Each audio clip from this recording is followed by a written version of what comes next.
So liquidity, safety, rate of return. What's the rate of return on home equity? Zip. It doesn't matter if it's Honolulu, Houston, Texas, okay, Florida, San Diego. The rate of return on home equity is always the same. Zip. Let me illustrate.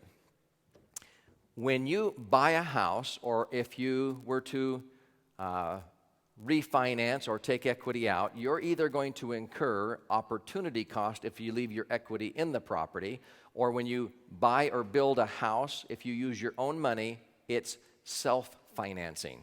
It's going to cost you the same whether you use your money or other people's money.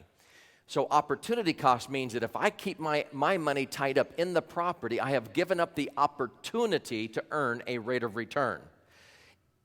If I separate the equity, I'm going to put it to work. I'm not going to tuck it in a mattress. I'm going to employ it. Why would I pay an employee $50,000 a year? Because I'm a benevolent institution? No. Because I'm hoping the employee returns me more than they cost me. That's why banks are so willing to pay an employment cost. So if I separate the equity and I incur an employment cost, let's say I borrow money at 6%. I just borrowed $1 million on a new piece of property we purchased at 6%.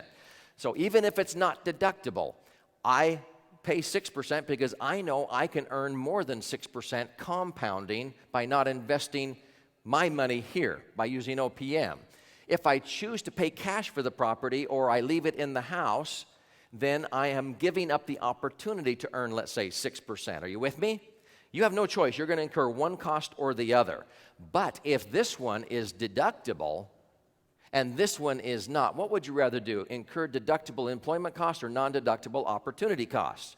I'd rather have deductible employment costs, because if I borrow money at 6% in a 33% bracket, is it really costing me 6? No, it's costing me only 4%. If I borrow money at 7.5 and it's deductible, it's only costing me 5. And I know where I can earn better than 5% on my money. This is the lifeblood strategy of every financial institution in this country. You look at the banks, they'll pay you 4.5% on a CD, and they'll loan you your money back again at 7.5, okay? That difference of 3% is what they do by it's called arbitrage. It's borrowing OPM in order to make more money in that spread. And they have their overhead and costs. They only make 0.5 point or 1.5 point, and they make millions. What I'm about to show you is how to become your own banker. Let's say this goblet up here represents my house. And I have not put my first dollar of liquid cash into it, okay? So here I have a home worth $100,000. What do I list my house as on my balance sheet? An asset or a liability? An asset. So I have a $100,000 asset. Let's say I have $100,000 of liquid cash sitting in the bank or an insurance company. What do I list this as on my balance sheet? An asset. What do I have in total assets? $200,000. Now, it's true, if I have $200,000 in assets and a $100,000 mortgage liability, 200 minus 100 equals a net worth of $100,000 day one. Day two on, it's much greater if I keep it separated. What happens if I take 20% and pay it in a down payment? Or I take the equity from my former house when I buy this one and I pour it into this house? What happens when I pay off my house or pay cash for my house? What did I just do to my assets? Yeah, I just took one $100,000 asset, the house, and another $100,000 asset, my cash, and I combined them together into one $100,000 asset. I just cut them in half. Did you see that? What happens if I separate 80%, 80,000, or even 100,000 of my equity and put it over here? What did I just do to my assets?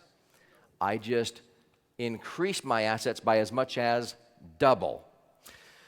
Let's say this house appreciates this year 5%. What is this house worth at the end of the year? 105. Oh, well, let's hurry and increase our rate of return by paying off that house.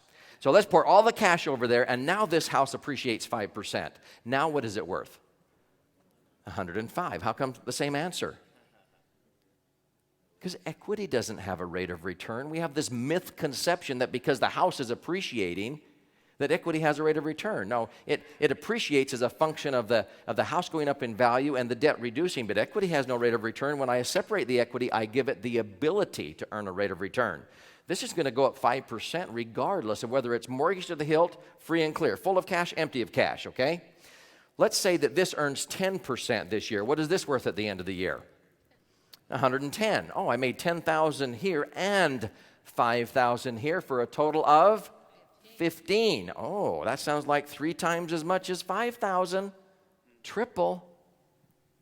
But there's a mortgage there, right? Let's see if that makes sense. If I made 15,000, but I had to pay employment cost, let's say I borrowed the money at 6%. So that's $6,000 that I paid in order to separate it. So a 15,000 minus 6,000 is a net of 9,000. What if I borrowed at 7.5%? 15,000 minus 7,500 still is 7,500 net left over, but does it really cost you $7,500? Not if it's deductible in a 33% bracket. It doesn't cost me $7,500, it costs me $5,000 because I get $2,500 back from Uncle Sam. So at 7.5%, if I separated, I made 15,000 minus 5,000 net. Cost of the mortgage is 10,000. 10,000 sounds like twice as much as leaving it in the house. What would you rather have, 1 horse working for you or 2 horses working for you? Can you have 2 horses working for you even if you owe money on one of the horses? Yeah, that's what the smart thrivers do, okay? So that's what the thriving banks and credit unions do, is they learn when you pay. See, a lot of people say there's 2 kinds of people in the world, those that pay interest and those that earn interest. No, there's a 3rd kind of person, the thrivers that learn how to pay interest in order to make more interest. Let me show you the power of this.